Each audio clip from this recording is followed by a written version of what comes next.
All rise. Judge Vanderby Court now in session. Judge, this is case number JVB 1001, Cooper versus Johnson. Thank you. You all may be seated. Okay, Mr. Cooper, you brought this case before the court. What's going on? Yes, Your Honor. I brought this case to the court because I'd like to put myself on child support. All right, here's something you don't hear every day. A father begging to be put on child support, but that's exactly what Mr. Cooper is doing, and not to avoid responsibility. He's using it as the only way to get time with his kids. While most parents do everything they can to stave off child support, he's walking right into it willingly. That's when this case takes a sharp turn. Is this the desperate move of a father fighting for justice? Or is there something deeper, maybe even manipulative, behind it? When a parent volunteers for financial burden just to gain basic rights, it raises a tough question. Is this about love, or is it revenge? I'd like to see my kids more often. So you're putting yourself on child support to see your kids more often? Yes, Amanda Johnson, my ex, has made it difficult lately for me to see my kids. I thought that if I was on child support, it might be easier to have some kind of scheduled time that I can actually see my children. Okay, when you say she's been making it difficult lately, what types of things has she been doing? She's been rescheduling when I come to pick them up. She's said that she's too busy and that I can't hang out with them on the weekends. She's just generally made it tough for me to see my kids. Okay. Why have you made it tough for him to see his kids? Your Honor, my ex-boyfriend has a new girlfriend and I do not like her. I do not like her being around my children. I think she's a terrible influence on my kids. Buckle up, because here's the truth behind all the courtroom chaos. Amanda finally comes clean. She's not keeping the kids away because of any danger, abuse, or neglect. The real reason, she just doesn't like her ex's new fiancé. That's it. No safety concern, no red flags, just personal dislike. And to top it off, the couple's only been engaged for 3 months. Amanda isn't just casting doubt, she's using her feelings as a legal weapon, putting a wall between a father and his kids. So the question is this truly about protecting the children, or is it jealousy hiding behind concern? You decide. Give them more time with him. It's going to be with him and her, and I do not approve of that whatsoever. Okay, so you're mad because he doesn't want to be with you and moved on? That's what you're saying? No, I'm mad because he has only been dating this woman for 3 months. Now suddenly they're engaged. I think she's a terrible person and I don't want my children to be around her. This is about the well-being of my children. This is about the well-being of your children, but you don't like her. Do you even know her? I have met her one time. It's a yes or a no. Have you even met her before? Technically, yes, I have met her before. Okay, so you met her one time. I know people who are friends with her. I've seen her. You know, on I'm not social going to do media. this tap dancing back and forth with you. You're going to answer my question when it's very direct. So you met her one time. Yes, ma'am. And based on that one time of meeting her, you believe she's a bad influence on your... This is where things heat up.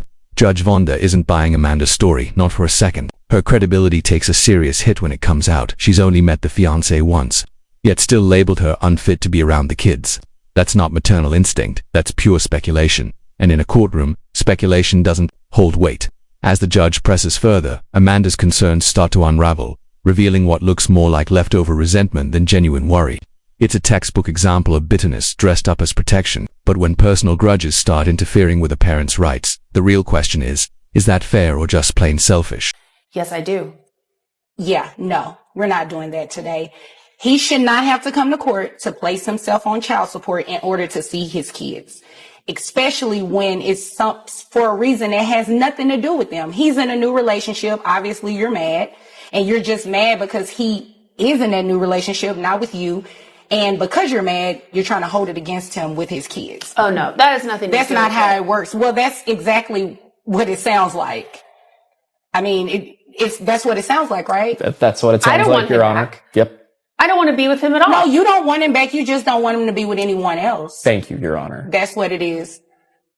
I mean, that's what it sounds like. And you can roll your eyes and everything. You know, that doesn't bother me one bit because I can do it too.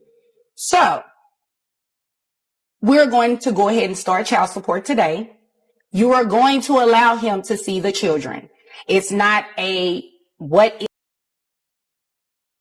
Judge Vonda doesn't hold back. She makes it crystal clear. The children deserve a relationship with their father, and Amanda's personal issues with his fiancée have no place in this conversation. It's not about her anymore. This isn't just a win for Mr. Cooper, it's a strong stand against toxic, manipulative co-parenting. The judge draws a firm line, sending a powerful message. Using children as leverage out of spite won't but be tolerated in this courtroom. Boundaries are set, and accountability is enforced exactly as it should be. Bad influence, it has nothing to do with that. You're going to allow him to see his children. Do you understand that? Yes, ma'am. Okay, thanks. And you understand that you're going to be paying child support, right? Yes, Your Honor. Okay. Now, how much money do you make a year? $48,000. $48,000. And how old are the children? 12 and 14. 12 and 14. And who covers health insurance for the children? We have Medicaid, Your Honor. Okay. So just so you all are aware, Medicaid is not health insurance. It's a benefit it's provided through the state, to assist with the children going to the doctor and the hospital if needed or anything like that. So that, because it is from a state agency, you are going to have to pay it back to them. Okay. Okay. And it's going to be included in your monthly obligation for child support. You understand? Okay. Okay. With emotions settling, it's time to face the numbers. Mr. Cooper earns $48,000 a year, and Judge Vonda lays out exactly how much of that must go towards child support. Medicaid also factors in while it's a state-provided benefit. It still requires reimbursement, meaning there's no such thing as a free pass. It's a sobering reminder that while wanting to be involved in your child's life is admirable, it also carries a financial responsibility. In the end, Mr. Cooper is ordered to pay $1,222.50 each month.